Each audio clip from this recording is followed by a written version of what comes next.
દુષ્કર્મ આચરનાર હેવાનો સામે દાદાની સરકાર આવી છે એક્શનમાં।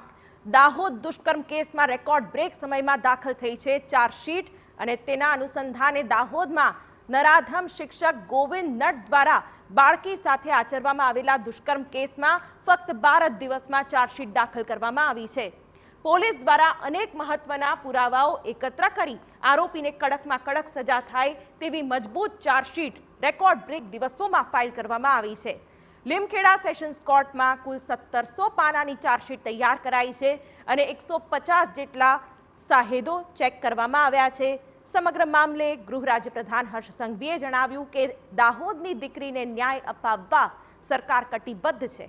આ કેસમાં ઘણા દિવસોથી 300 લોકોની ટીમ કામ કરી રહી હતી। બળાત્કારીને કોઈ પણ કોર્ટમાંથી રાહત ન મળે એ રીતે મજબૂત ચાર્જશીટ તૈયાર કરાઈ છે તેવું પણ નિવેદન।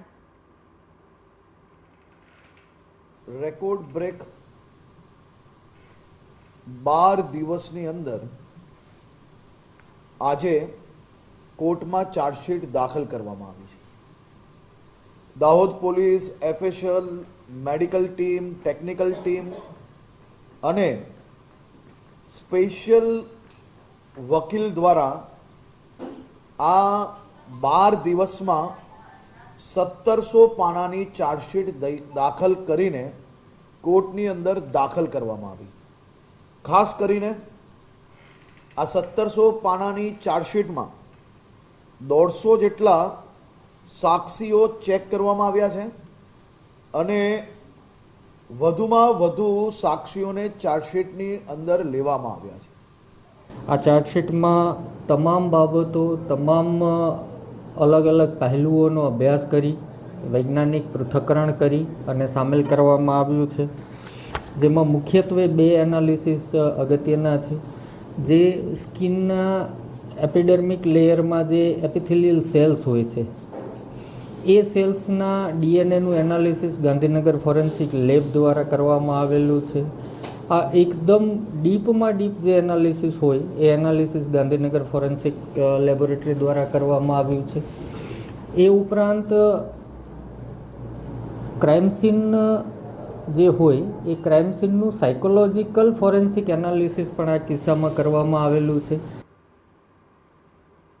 હર્ષ સંઘવીએ એમ પણ જણાવ્યું કે પોલીસે એફએસએલની મદદથી ગુનાઓને લગતા જરૂરી વૈજ્ઞાનિક પુરાવાઓ મેળવ્યા છે। ચાર્જશીટમાં digital evidence, forensic DNA analysis, forensic biological એનાલિસિસનો સમાવેશ કરાયો છે।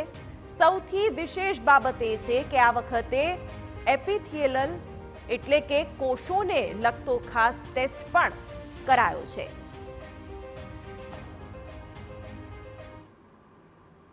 ગુજરાત નહીં પરંતુ દેશના ઇતિહાસમાં ક્યારેય આટલા બધા પ્રકારના ટેસ્ટ, એફએસએલના રિપોર્ટો, ટેકનિકલ રિપોર્ટો અને ઘટના બન્યા પછી પહેલા જ દિવસે સ્પેશિયલ પીપીની નિમણૂક થાય અને સંપૂર્ણ ચાર્જશીટ દરમિયાન સ્પેશિયલ પીપી ત્યાં પોતે હાજર રહે તેવી પહેલી ઘટના હશે। તો દાહોદ દુષ્કર્મ કેસ મામલે ફરી શરૂ થઈ છે રાજનીતિ। ભાજપ અને કોંગ્રેસે વચ્ચે હવે ચાર્જશીટને લઈને વાકયુદ્ધ છેડાયું છે। હર્ષ સંઘવીએ કોંગ્રેસ પર પ્રહાર કરતા જણાવ્યું કે કોંગ્રેસ રાજનીતિ કરવામાં વ્યસ્ત હતી અને સરકાર દીકરીને ત્વરિત ન્યાય અપાવવા કટિબદ્ધ હતી। બીજી તરફ શક્તિસિંહ ગોહિલે ફરી પલટવાર કરતા કહ્યું છે કે ફક્ત ચાર્જશીટ લાભ ખાટવા સરકાર ઉતાવળ કરી રહી છે।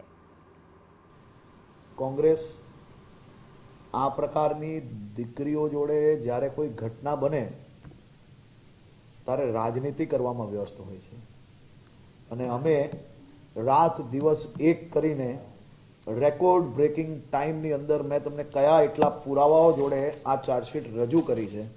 મારી આપને વિનંતી છે કે ભૂતકાળના કોઈ બી કિસ્સામાં, કોઈ બી રાજ્યના કિસ્સાઓની અંદર આટલા પુરાવા જોડે રજૂ કરાયેલી ચાર્જશીટ ને કમ્પેર કરવામાં આવે, દિવસો કમ્પેર કરવામાં આવે, સમય કમ્પેર કરવામાં આવે।